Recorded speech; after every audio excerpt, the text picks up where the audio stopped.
Ici Satu. Quand j'ai commencé à travailler dans mon entreprise, les réunions avec les pontes me rendaient nerveuse. Mais je m'y suis habituée après avoir passé beaucoup de temps à gérer des clients peu raisonnables. Je suppose que les gens évoluent vraiment en fonction de leur environnement. Voilà, à l'instigation du père de Mia, je suis montée sur le tapis roulant, éclairé par la rampe. Nous étions maintenant au cœur de la forêt de Bolénan, en direction du siège du Conseil des Anciens, au pied de l'Arbre-Monde. Nous étions arrivés à l'arbre de la même manière que nous avions voyagé du village arboré à la cité souterraine, par téléportation grâce au cercle de fées. Le père de Mia, comme sa fille, n'a pas donné beaucoup d'explications, mais je supposais que c'était une zone accessible uniquement par téléportation. Lorsque nous sommes entrés dans la zone, j'ai utilisé « Rechercher sur toute la carte », mais cela n'incluait ni les couches supérieures ni inférieures de l'Arbre-Monde. Elles faisaient donc toutes partie de blocs différents. Peut-être même qu'ils avaient un système qui résistait à « Rechercher sur toute la carte ». D'après ce que j'ai pu constater, cette section de l'Arbre-Monde s'étendait sur plusieurs kilomètres sous terre. Je ne me souviens plus de l'épaisseur de la croûte terrestre, mais n'est-ce pas assez profond? C'était juste la taille de la structure dans laquelle nous nous trouvions. Les racines de l'Arbre-Monde s'enfonçaient encore plus profondément et s'étendaient encore plus loin que la forêt elle-même. La maison de Mia était à plus de 10 kilomètres de cette partie de l'Arbre-Monde. Elle semblait probablement relativement proche uniquement à cause de la taille démesurée de l'Arbre-Monde lui-même. Suivant. Sauter. Suivant les brèves instructions du père de Mia, je m'aventurais à travers un mystérieux anneau d'argent. Les matériaux qui composaient les passages couleur crème étaient tout aussi flous. Mon écran de réalité augmentée l'appelait couloir en résine de terpite de type 3. Mais qu'est-ce que c'était que ce terpite? Malgré l'apparence moderne du passage, l'air frais sentait la promenade en forêt, et on entendait un doux bruissement de feuilles dans la brise. À l'autre bout du couloir, une porte automatique s'ouvrit dans un sifflement d'air. La première série de portes s'ouvrait à gauche et à droite, révélant une seconde série coulissante vers le haut et vers le bas. Au-delà de ces portes doubles se trouvait un couloir rectiligne d'environ 20 mètres de long, au bout duquel se trouvait une série de portes similaires. On aurait dit une cloison de sous-marin. Au-delà de cette cloison, un passage plus étroit était suspendu au-dessus d'un immense hangar. Qu'est-ce que des coques hors bord, m'informa le père de Mia. Effectivement, le hangar était rempli d'innombrables coques argentées qui ressemblaient à s'y méprendre au sous-marin dimensionnel du héros Hayato, le Jules Verne. Elles étaient suspendues dans les airs, leurs proues pointées vers le plafond. Au fond du hangar se trouvaient des avions bipoutres, des coques en bois et même des voiliers traditionnels. Ce sont tous des dirigeables? Non, juste des coques. On dirait qu'ils flottent, pourtant. Pile dimensionnelle. Si ma mémoire est bonne, pile dimensionnelle était un sort de magie spatiale qui permettait de suspendre des objets physiques dans les airs. Il disait probablement que les innombrables coques du hangar étaient maintenues en place grâce à la pile dimensionnelle. Je commençais à bien m'y retrouver avec ces elfes. En tout cas, tous les vaisseaux étaient d'une propreté éclatante. Mon écran de rat révélait comment ils étaient préservés de la rouille et de la décomposition. Réparer, pratique, protège. Encore une fois, ce n'étaient que des spéculations basées sur ces quelques mots, mais peut-être utilisaient-ils la magie pratique pour enduire les coques d'une pseudo-substance les protégeant de l'oxydation. Il me semblait avoir vu un sort similaire à celui décrit dans le livre de sorts de magie pratique avancée que j'avais lu chez un noble de l'ancienne capitale. Il ne fonctionnait pas sur les armes, mais on pouvait utiliser une certaine quantité de puissance magique pour maintenir l'état fixé, alors les seigneurs les utilisaient dans leurs boîtes à objets et autres objets du même genre. En observant les vaisseaux, j'ai repéré des elfes à l'allure d'ingénieurs qui semblaient chercher quelque chose parmi les coques. Êtes-vous sûr que Traya a vraiment construit un vaisseau du néant? C'est étrange, j'aurais juré qu'il était ici. J'ai cherché sur la carte, mais le vaisseau du néant qu'il cherchait ne semblait pas être dans le coin. Jia, s'il n'est pas ici, il va falloir réveiller Yua du caisson. Non, tu sais bien qu'on ne peut pas faire ça. Les deux personnes en bas commencèrent à se disputer. Qu'est-ce qu'un caisson? Satu, viens. Le père de Mia me tira par la manche, me rappelant que ce n'était pas notre destination. Après avoir traversé le pont et quitté le hangar, nous avons marché sur une planche flottante lumineuse qui nous a portés en haut d'une pente. J'ai vu plusieurs passages similaires, mais il n'y avait personne d'autre que nous. Il y avait des dizaines de milliers d'elfes ici, 10 fois plus que la population elfique à la surface, alors j'étais surpris que nous n'ayons vu personne d'autre que les deux ingénieurs auparavant. En consultant la carte, j'appris que la plupart des elfes de cette zone souffraient de l'état « endormi ». Aujourd'hui devait être un jour de repos. Je me demandais s'ils dormaient dans les cuves à sommeil dont j'avais entendu parler ces deux-là. Contrairement aux elfes là-haut, beaucoup d'entre eux avaient plus de 10 000 ans. Leur niveau était relativement élevé, mais aucun ne semblait dépasser le niveau 50, pas même les plus âgés. J'aurais voulu interroger le père de Mia à leur sujet, mais il se contenterait probablement de me demander comment j'avais eu cette information, alors je ne pus rien dire. Outre les elfes, il y avait 8 autres elfes dans cette zone de l'Arbre-Monde. Peut-être appartenaient-ils à la royauté elfique, comme on en trouve dans les romans fantastiques. Comme les autres, la plupart dormaient, mais leur niveau variait entre 50 et 70. Peut-être avait-il une raison pour ne pas monter plus haut. Pendant que je traitais toutes ces informations, nous sommes arrivés à destination, et la planche flottante sur laquelle nous étions remontés s'est réassimilée au sol. Devant nous se dressait une porte octogonale d'environ 3 mètres de haut. Si les couloirs que nous avions traversés pour arriver jusqu'ici étaient entièrement en résine, cette zone était en bois véritable. Une ouverture apparut au sommet de l'octogone, et la porte s'ouvrit comme un obturateur d'appareil photo à l'ancienne. C'était exactement le genre de porte qu'on voit dans les films de science-fiction classiques. Satou, le père de Mia, m'appela de l'autre côté de la porte. Oups, j'avais fixé la porte si longtemps qu'il était entré sans moi. Je le suivis rapidement. De l'autre côté de la porte se trouvait un bâtiment semblable à un parlement, si grand qu'il pouvait probablement accueillir plus de 1000 personnes. Une douce lumière descendait d'une lucarne, illuminant le passage qui menait à la plateforme au fond. Je ne la voyais pas d'ici, mais la seule haute elfe consciente semblait se trouver dans la salle d'attente, devant moi. Est-ce que cela signifie que je vais la rencontrer? Mon cœur battait la chamade tandis que je suivais le père de Mia jusqu'à la plateforme. Une vingtaine d'anciens étaient assis sur des sièges surélevés tout autour. Je m'assis à côté du père de Mia, dans une section qui me rappelait une tribune. Satou du royaume de Shiga. Nous vous sommes très reconnaissants pour votre aide. Satou du royaume de Shiga. Nous n'oublierons pas la dette que nous vous devons pour avoir délivré notre plus jeune enfant des griffes du méchant sorcier. Satou du royaume de Shiga. Nous souhaitons vous récompenser d'avoir ramené notre petite fille de terre lointaine. Satou du royaume de Shiga. Nous sommes heureux, et ainsi de suite. Ainsi, tous les anciens me remercièrent d'avoir ramené Mia à la maison. Pour une raison inconnue, ils commencèrent tout leur discours par « Satou du royaume de Shiga ». Y avait-il une règle les obligeant à utiliser cette expression? Ils devaient savoir que je parlais elfique, puisque c'était ce qu'ils utilisaient. Malgré leur âge, ils ne paraissaient pas beaucoup plus âgés que le père de Mia. Cependant, leurs yeux étaient différents. Ils étaient si calmes et posés qu'ils semblaient presque distants. C'était un peu comme regarder une tortue antique dans les yeux. Leur regard était si fixe qu'il semblait glacial si on les regardait trop longtemps. J'imagine que c'était ce qui arrivait quand on vivait des milliers d'années. J'adorerais me lier d'amitié avec eux et entendre des histoires d'autrefois. Pourtant, bien que le dragon noir à cheveux longs fût beaucoup plus âgé qu'eux, il paraissait pourtant bien plus jeune. Je ne savais pas si leur race expliquait cette différence ou si c'était simplement sa personnalité. Après que tous eurent remercié, un rideau se leva au fond de la salle du Parlement et un groupe d'elfes apparut sur une planche flottante de la taille d'une petite pièce. La haute elfe, tant attendue, était au centre, entourée de 4 jeunes filles elfiques du sanctuaire. Contrairement à Sarah et aux autres jeunes filles de la vieille capitale, qui portaient des vêtements de prêtresses occidentales, ces elfes portaient des tenues de jeunes filles japonaises du sanctuaire. Toute jeune fille digne de ce nom devait porter un hakama rouge et un haori blanc. Cependant, ce n'étaient pas des tenues ordinaires de Miko. Elles étaient également ornées de couronnes et de clochettes dorées, comme pour la danse du kagura, et d'une veste shiaya transparente brodée de fils d'argent, non, de mithril. Malheureusement, je ne pouvais pas encore voir la haute elfe. Elle était cachée derrière un paravent en bambou flottant. Ce devait être de la magie. Le panneau lumineux traversa la rangée des anciens et s'immobilisa devant moi. Silence, s'il vous plaît, appelèrent les Miko en faisant sonner leurs clochettes. La salle était déjà silencieuse, mais ce n'était pas le moment de mes observations sarcastiques. Un mot de dame arbre sacré. Il devait s'agir de la haute elfe. Son vrai nom semblait être Ayelise, donc, dame arbre sacré, devait être sa fonction officielle, ou un autre nom.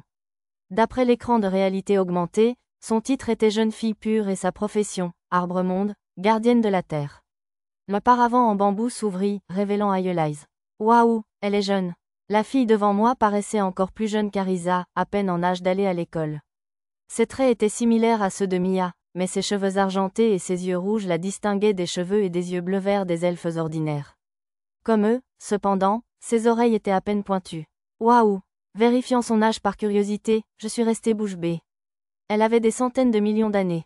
La plupart des dryades que j'ai rencontrées étaient dans cette tranche d'âge, mais mademoiselle Ayelise était d'un autre âge.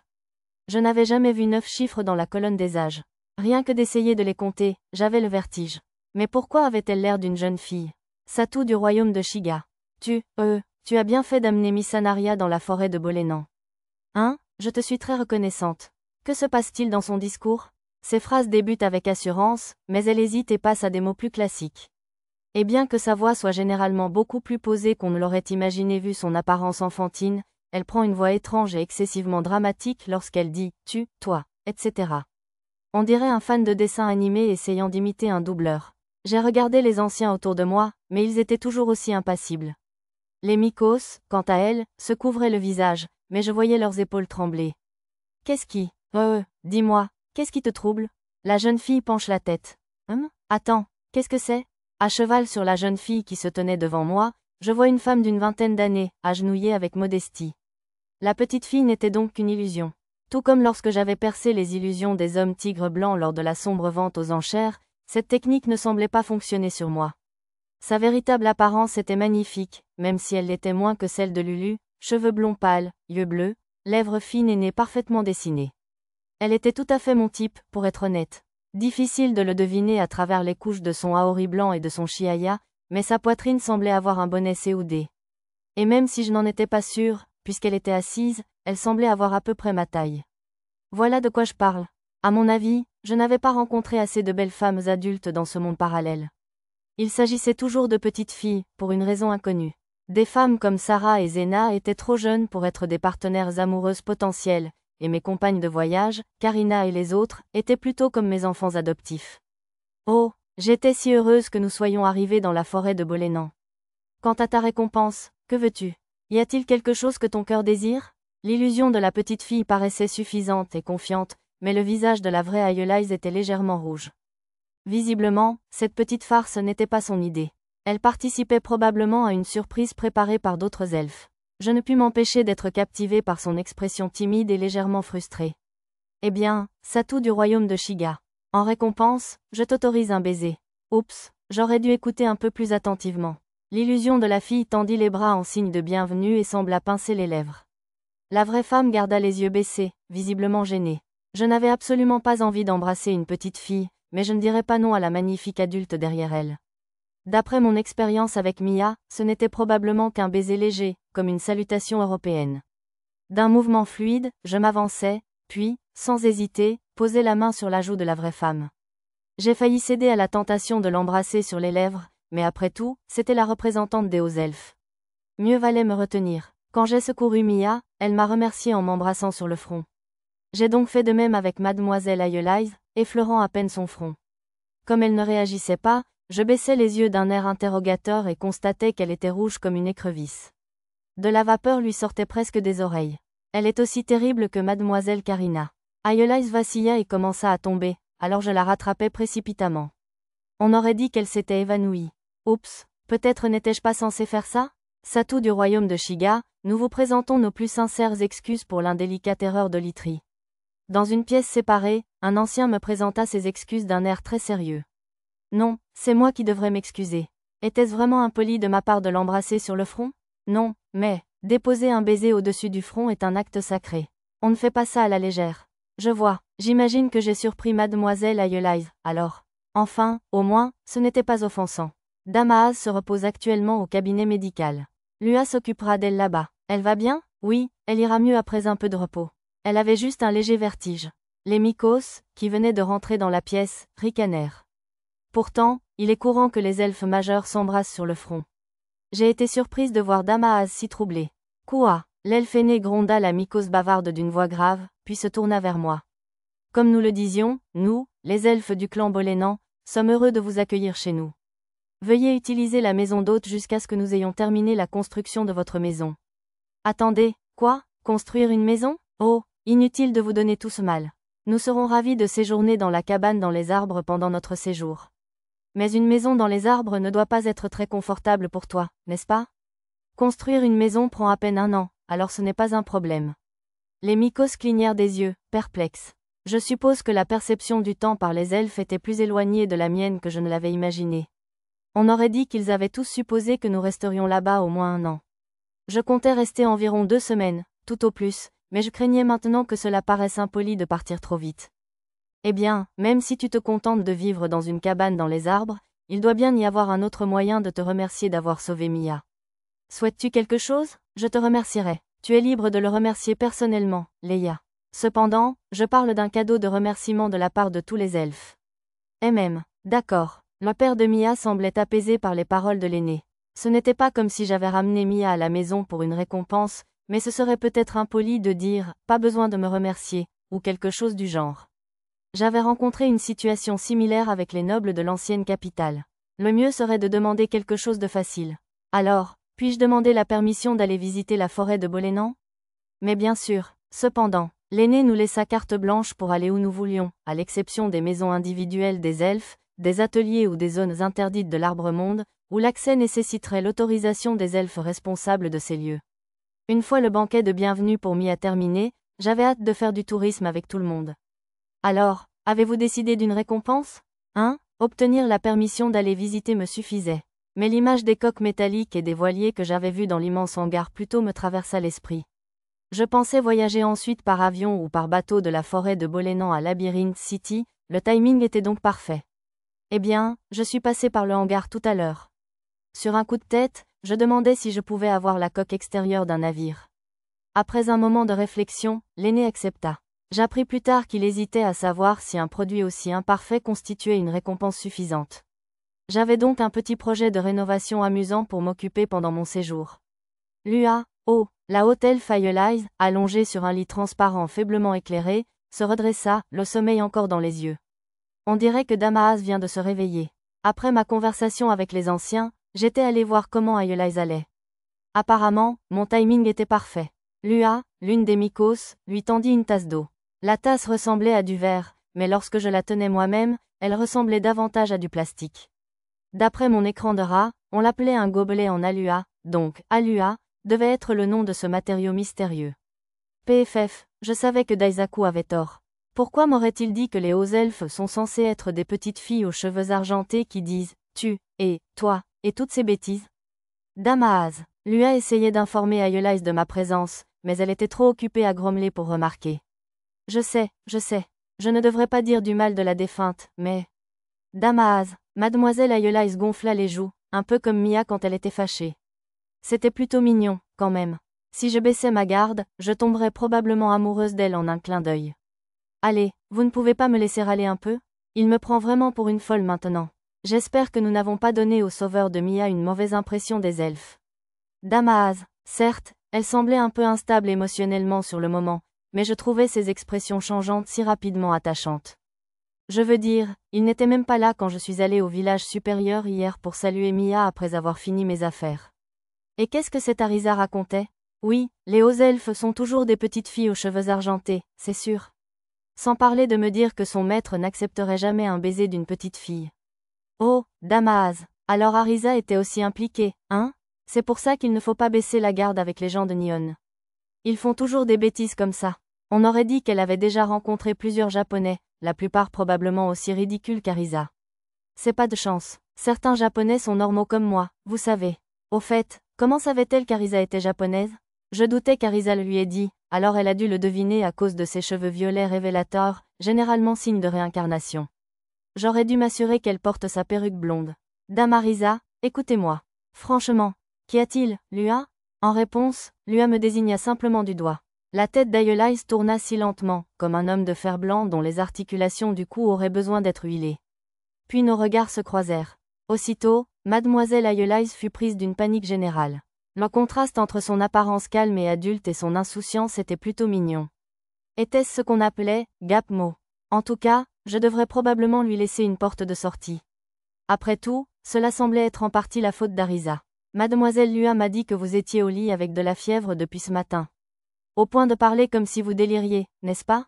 J'ai utilisé ma compétence « fabrication » pour lui inventer une excuse, puis j'ai passé le relais à Lua. C'est vrai, Damaas. Vous semblez toujours avoir de la fièvre, alors reposez-vous pour le reste de la journée, d'accord? Lua a vite compris. Aeolise pouvait maintenant imputer son étrange comportement à une forte fièvre. Promettant de revenir lui rendre visite dès que mademoiselle Aeolise se sentirait mieux, j'ai pris congé pour la journée. D'après Lua, Aeolise voulait me parler de quelque chose. J'avais un mauvais pressentiment, mais il n'y avait aucun mal à l'écouter, j'en étais sûre. De retour à la cabane dans les arbres où se déroulait encore la fête de bienvenue de Mia, pour une raison inconnue, Mia m'a ordonné de m'agenouiller. Le père de Mia était revenu avant moi, mais ce n'était apparemment pas lui qui avait balancé. Je ne tardais pas à remarquer les trois Mykos debout derrière Arisa et Mia, qui riaient en grignotant des pâtisseries. La prochaine fois, il faudrait que je prépare des biscuits bien épicés, rien que pour ces bavards.